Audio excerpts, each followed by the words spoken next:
Toastmaster, fellow Toastmasters, and welcome guests. Have you noticed that sometimes somebody gets up to speak and you're caught in the moment?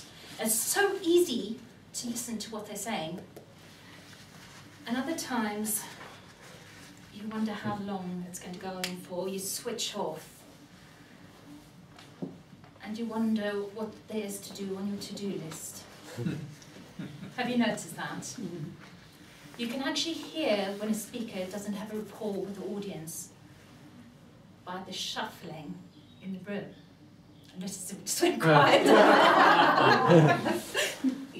Good audience. Now the advantage of being a Toastmaster is not only do you get plenty of opportunities to come and practice your public speaking, but it also gives you plenty of experience of listening.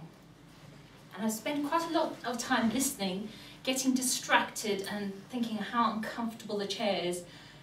And then I've started thinking about what is it that gets a speaker to make you pay attention to them. And I've come up with 5 things that make it easy to build rapport. They're very simple things, fairly obvious, but they make quite a big difference. The first one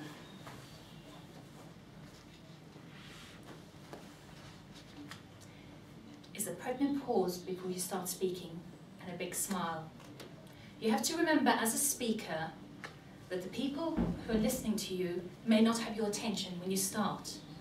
When you give a pause to start, you're allowing them to get up to speed, especially like a Toastmaster meeting, people often writing the comment slips for the speaker before. If you're at a networking meeting, they might be asking somebody for a cup of coffee or can you pass the butter?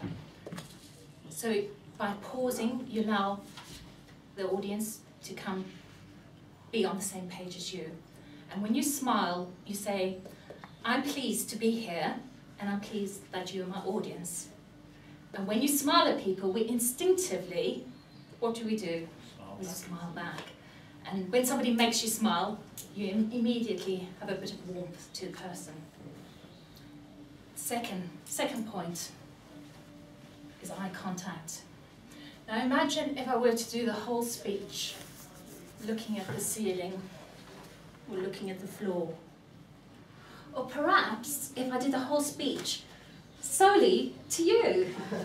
How, as the rest of the audience, you'd be isolated. You wouldn't feel that you're included in my speech.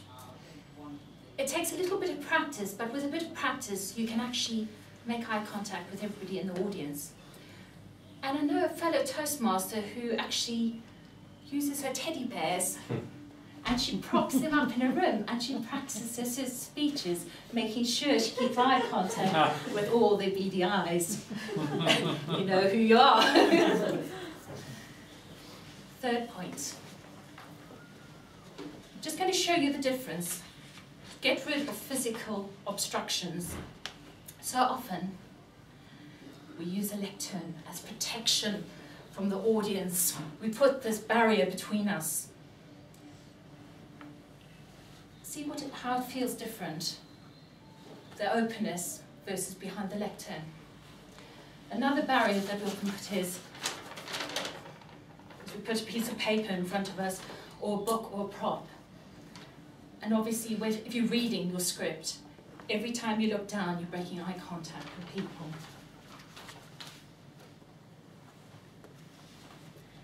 The fourth point is, your audience is inherently selfish. I'm sorry to tell you that. You're selfish because you're sitting there thinking, what's in it for me? You have to give your audience a reason to listen. Because nobody listens for nothing. You have to give a reason why you're interesting to hear. So when you develop a speech, you can't always think of the speech you want to give. You've actually got to think of it from the audience's viewpoint. What do they need to hear? What do they want to hear? What's their reason for listening? And I'm hoping that the reason I gave you to listen to me was that you didn't want people to shuffle when you speak, and that you could associate with the fact that sometimes you pay attention and sometimes you don't. So that was the reason I gave you for listening to me. And then finally, we have a magic word in English. It's got a special quality, and it's not please or thank you, just in case you're thinking. There's a very special word that I would encourage you to use as much as you can.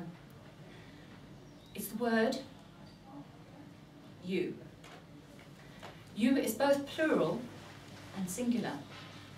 And so even though you know that I'm not talking to each one of you, that I'm actually talking to all of you, and even though you know that there are many other people in the room, when you use the word you feel as though somebody is speaking to you, don't you?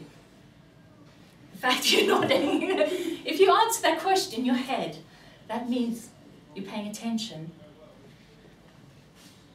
The mistake we often make is we put too many I's into the speech and we forget about the you's.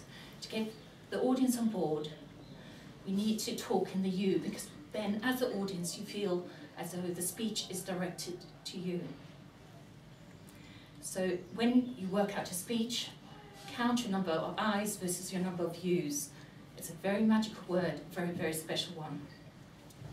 So we covered the pause and smiling, eye contact, physical barriers, giving your audience a reason to listen, and fifthly, the wonderful word of you. So the next time you find yourself realizing how uncomfortable the chair is and wondering what you're going to have for dinner, stop and think, what is it that the speaker is doing that is making you disconnect from them? And learn from speeches where you can't associate with the speaker so you can become a better speaker.